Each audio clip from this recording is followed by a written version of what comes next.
Pistoia Dialoghi sull'uomo ha il piacere e l'onore di presentare il professor Jared Diamond, autore di molti libri di successo e senza dubbio uno dei più importanti e influenti intellettuali contemporanei.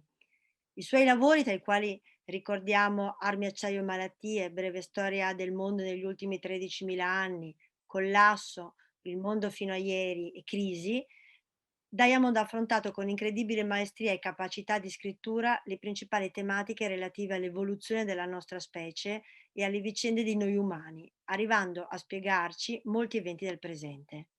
Il successo delle opere di Jared Diamond è dovuto anche alla sua capacità di realizzare una vera e propria storia globale, ma soprattutto al sapere muoversi attraverso i confini di discipline diverse fino a consegnarci degli affreschi ricchi, completi ed entusiasmanti come un romanzo di avventura.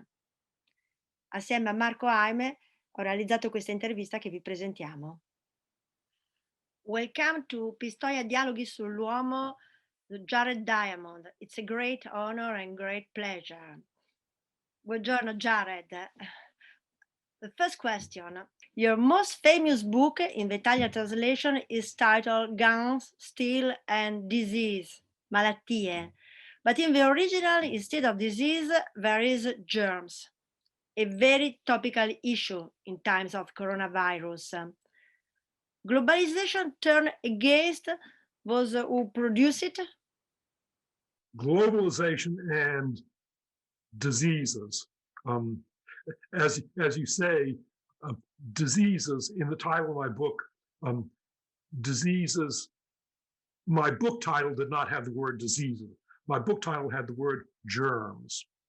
But there are two sorts of diseases. There are diseases caused by germs. Those are communicable diseases, such as AIDS and COVID, and in the past, smallpox. But there are also diseases that are not caused by germs at all. Those are lifestyle diseases. And we Americans are more susceptible to lifestyle diseases than are you Italians. Why? Because you Italians live healthier lives. You have healthier diets. You Italians have a Mediterranean diet. You consume much olive oil. You consume fish. You consume vegetables. We Americans, we eat fatty foods. Americans tend to be overweight. In Italy, few Italians are overweight. We Americans, most Americans don't exercise. And the result is what are called non-communicable diseases, diabetes, heart disease, high blood pressure, cancer. Those are the causes of the deaths of most Americans. No longer smallpox, no longer COVID. And I regret to say that these non-communicable diseases are also the causes of the deaths of most Italians. Most Italians today, for 50 years, no Italian has died of smallpox. Few Italians have died of measles. Instead, increasingly, you, like we Americans, are dying of high blood pressure and heart disease and stroke and cancer. What can you do about it? Pursue your Mediterranean diet, consume more olive oil, more fish, work out, do your exercises, walk a lot. You Italians live longer than do us Americans. Thank you. The subject of Pistoia Festival this year is Other Horizon, Walking, Knowing, Discovering. Isn't it a bit a summary of the history of humanity? Knowing and discovering. One can say that 80,000 years of the history of humanity is knowing and discovering, and that it has accelerated within the last few thousand years, and now especially it has accelerated within the last couple of decades. The things that I can know and discover now were impossible for me 20 or 30 years ago. This morning, for example, a friend in Australia sent me a map of New Guinea mountains and birds. And just by pressing a few buttons, I could see altitudes from satellites that were unknowable 20 or 30 years ago. It's a wonderful time to be alive, and at the same time, it's a terrible time to be alive. You and many other scholars argue that Neolithic man was the greatest man in history. Why? What are the characteristics that make it so? Well, Neolithic man and Neolithic woman, either we can learn about from archaeology, but there were also Neolithic people in the modern world. My New Guinea friends, where I've been working in New Guinea since 1964, some of my New Guinea friends were still Neolithic. They were still making stone tools. One of my friends, New Guinea friends, told me about his last trip to the stone quarry to make stone tools in 1979. So there are still Neolithic people in New Guinea. So are New Guineans the greatest people? They're wonderful in some respects, and we have advantages over them in other respects. We live longer. We have access to far more knowledge. We know more about the world. Those are advantages we have over Neolithic woman and man. Advantages that they have are they're more socially skilled than us. They're not dependent upon the internet. They don't communicate with each other by cell phones. And so they're accustomed to looking each other in the face and reading their expressions and reading their body language. So New Guineans are socially skilled compared to modern Americans and even modern Italians, because we're not accustomed to looking people in the face and reading their body language. I must say, my own children are 34 years old, and I'm shocked by the limitations in the social skills of young people today, because they communicate constantly by these devices. Just as an example, here's an example. It may sound funny, but it's true. There was a group of New Guinea villagers in an area with oil fields where a Western oil company, Chevron, wanted to develop the fields, but they needed the permission from the villagers. These were village farmers who had never been away from New Guinea. They had never been more than 20 kilometers from their village. And so the Western lawyers, the international lawyers, flew into New Guinea in order to make a contract. And they thought, this is going to be easy. These poor people will get everything that we want. But it turned out that the New Guineans had much more experience of negotiating. Instead of immediately starting to discuss, they wanted to begin with a welcome and questions, and then some more questions, and then a feast. And then the lawyers began to negotiate. And one New Guinean said, yes, we agree. The lawyer said, we'll come back tomorrow morning and sign the agreement. They came back, and another New Guinean said, oh, that agreement was yesterday. That was another New Guinean. That agreement doesn't count. We start over again. The New Guineans had a much wider range of negotiating techniques, including telling lies, starting the negotiation again, wanting to interrupt the feast. And at the end of 2 days, the lawyers were just tearing their hair out, and the New Guineans got everything that they wanted just because they had far more social skills than did these international lawyers. That's an example, Julia, of ways in which Neolithic people have advantages over us. They're more socially skilled. They're more attentive to danger. They think more carefully. They're much better at telling stories. They have richer social lives. And nevertheless, I'm happy to be living in the United States, because if I were living in New Guinea, I would have been dead 40 years ago. Thank you. You say that invention is the mother of necessity. Does this mean that the imagination brings us outside the borders of normality? Does imagination bring us outside of our boundaries? Is imagination the mother of necessity? Yes and no. And this is a very interesting question. How much innovation comes as a result of directed efforts, and how much happens just by chance? Some innovation comes as a result of directed efforts.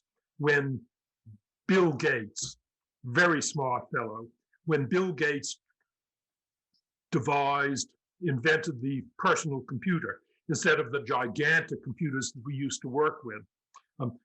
Bill Gates wanted to devise a personal computer. He saw a need for it.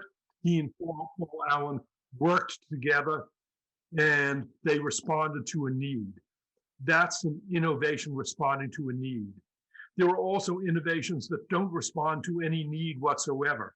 And a prime example of that is the discovery of the first wonder antibiotic, penicillin. It's not that a biologist wanted to discover a great antibiotic. It's instead that a biologist was studying the growth of moles, and the biologist had a petri dish, and it just happened that the mold disappeared at a dot in the petri dish and then disappeared in a gradually expanding dot. Why? Because something had fallen in from the outside. It was something that was making penicillin. That was a discovery by accident. And so some innovations are intended, and some innovations are the result of chance. Thank you very much. Too much journey, too many discoveries. However, if used incorrectly, they can lead to collapse. Should we perhaps put limits on our Promethean trust? That's a dilemma. Technology leads to wonderful things. Technology makes it possible for me to communicate by phone and by email with my Italian friends now. When I first went to Europe, I lived in Europe from 1958 to 1962. And in those days, there was no email.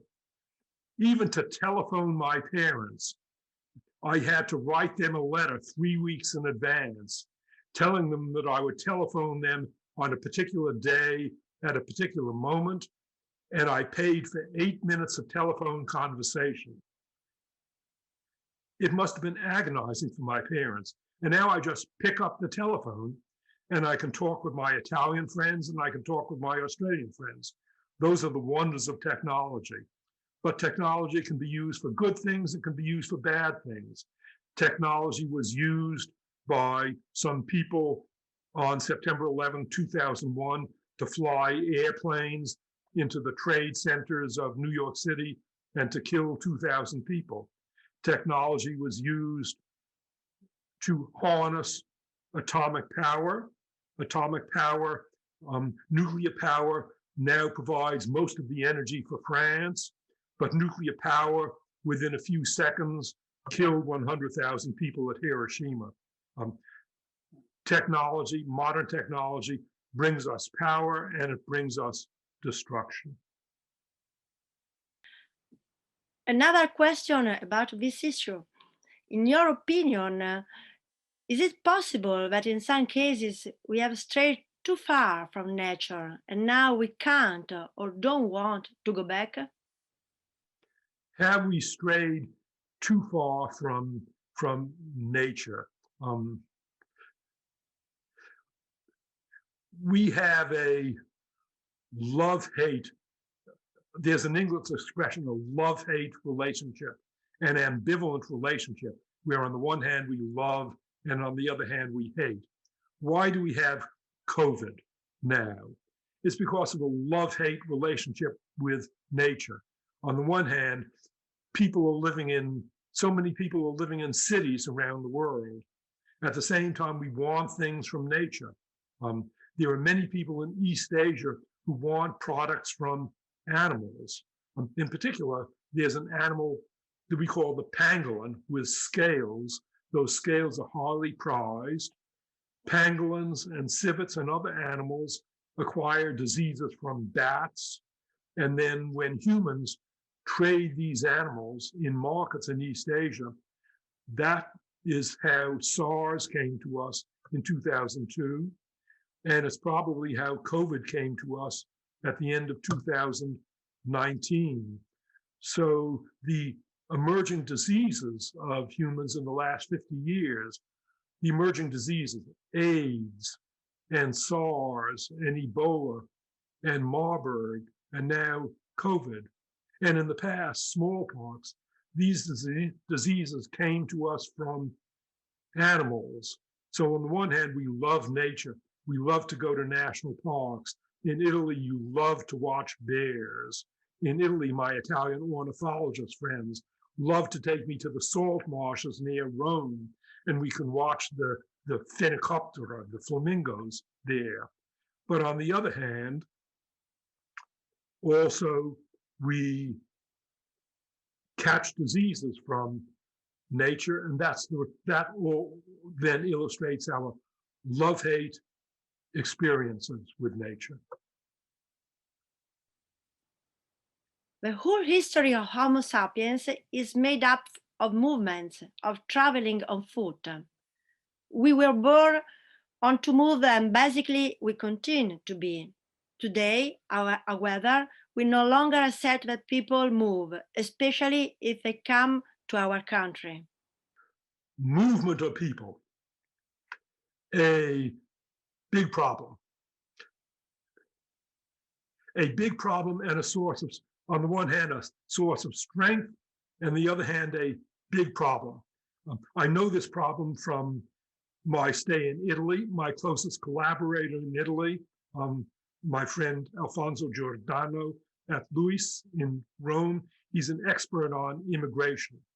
I know what immigration means in Europe, the problems of immigration. I know what movements of people, what immigration means in the United States. All Americans are immigrants, even Native Americans. They immigrated to North America 13,000 years ago. And then Europeans began to immigrate to North America around 1608, the first European settlers in North America. Most Americans today are either first-generation immigrants or children of immigrants. My father immigrated to the United States from Russia when he was 2 years old in the year 1904. My wife's parents immigrated to the United States from Poland in 1948. Immigrants, to decide to immigrate requires courage. It requires ambition. It requires willingness to try something new. And so most American Nobel Prize winners are either immigrants or the children of immigrants. Why? Because to immigrate, you require courage. You have to be willing to try something new. But to win a Nobel Prize, you require courage. You require trying something new. So immigration has been the source, one of the major sources of the great strengths of the United States. But on the other hand, there are limits to immigration. In the world today, there are about 1 billion rich people in Italy and Australia and Japan and the United States and Canada, and there are about 6.5 billion poor people. Poor countries are poor, especially for geographic regions. Tropical countries, countries with tropical diseases, countries with thin tropical soils tend to be poor. And so people in countries that are poor for geographic reasons want to immigrate to countries that are rich for geographic reasons, like Italy and Germany and Australia and Japan and the United States and Canada. But it's impossible for 6 billion people to immigrate from poor countries to rich countries. And so the dilemma for immigration is to get the benefits of immigration while recognizing the impossibility of transferring 6 billion people from poor countries to rich countries. the only solution, the only possible solution will have to be for rich countries to help poor countries overcome their geographic disadvantages. And there are countries that were poor for geographic reasons that in my lifetime have become rich. Prime example, South Korea. When I was in my teens, South Korea was a poor country. Today, South Korea is a first world country. Singapore, when I was growing up, Singapore was poor. Today, Singapore is a first world country. So it is possible for poor countries to become rich. Often they will need help from rich countries, but the only possible solution in this globalized world for a stable world is not a world where everybody immigrates from poor countries to rich countries, but it's a world where rich countries, for their own selfish reasons, help poor countries to become richer. Last question. In the world until yesterday has developed a pessimistic vision of the cultural diversity. Don't you think that reserve possibilities of different conception of the environment can instead give us suggestion for a world of tomorrow? Yes, indeed.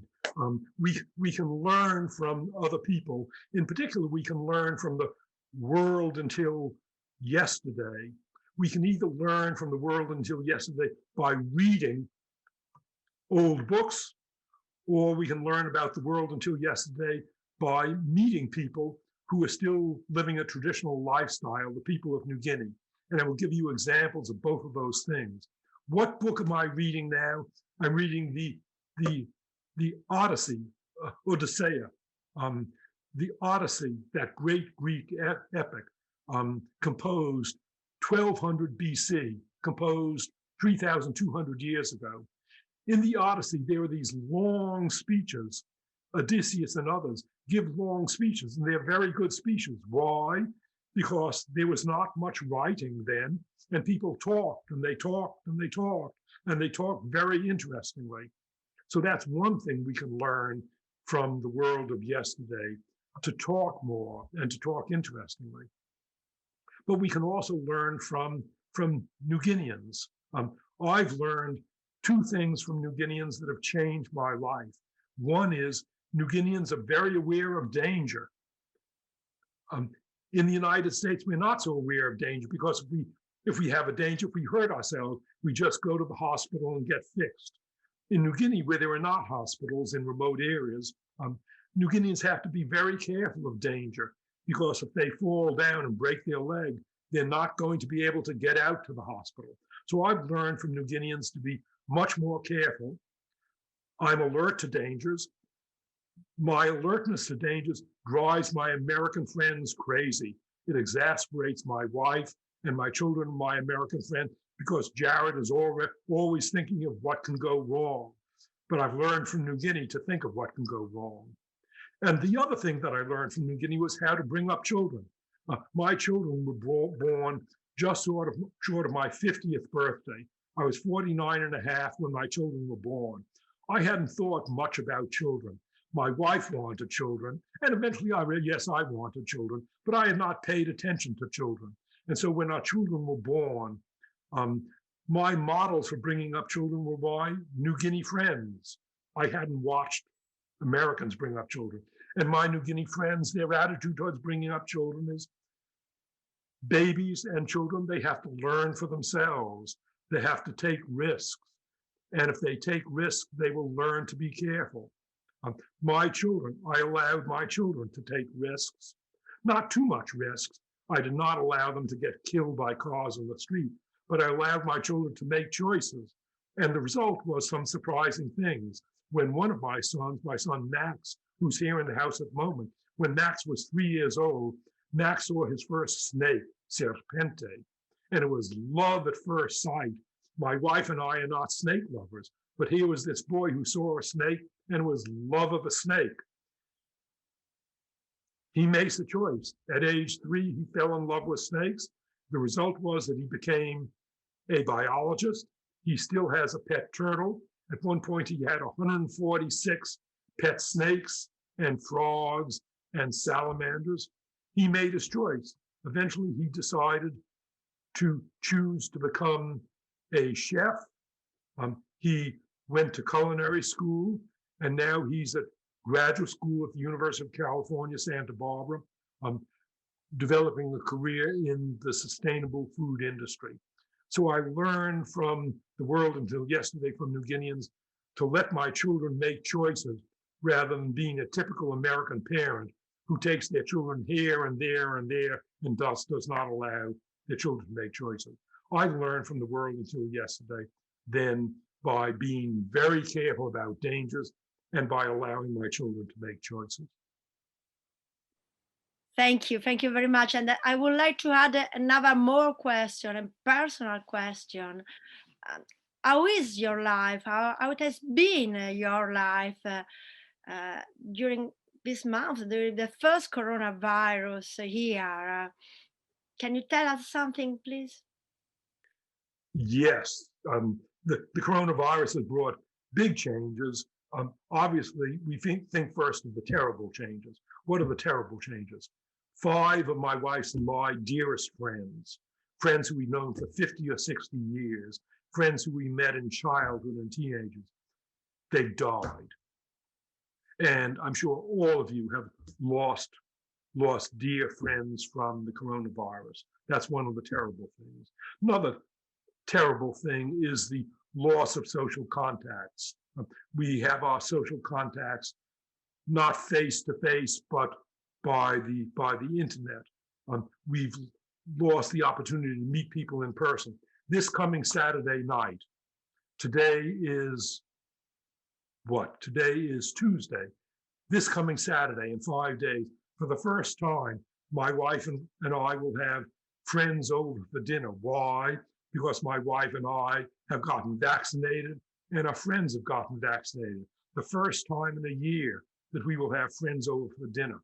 That's the bad side about coronavirus. Paradoxically, the coronavirus has had benefits. My wife and I are spending this year most of our time at home. I spend more time with my wife than I do in the previous 2 years. It's wonderful to be with my wife all day, every day. Another benefit of the coronavirus, I have all this time to do bird walks. Another benefit, around the corner from me lives a friend, a cellist, a friend who plays violoncello. She's very careful, just as I, because she has young children. And so, because I'm a pianist, I spend more time playing kammermusik, chamber music, music for archi. I've spent more time playing music with my friend around the corner. We've been playing the Bach cello and piano sonatas and the Beethoven cello and piano sonatas, and now the Brahms cello and piano sonatas. So thanks to the coronavirus, I've spent more time with my wife and more time watching birds and more time playing music, but less time seeing friends in person. So the coronavirus has brought tragedy, but it has also brought benefits. Our hope is that with vaccination, perhaps we'll be able to retain some of these benefits of the coronavirus, and perhaps we'll be able to get over the tragedies of the coronavirus. Thank you very much. As always, it's a great honor and pleasure to be able to have a conversation with you. Thank you again very much.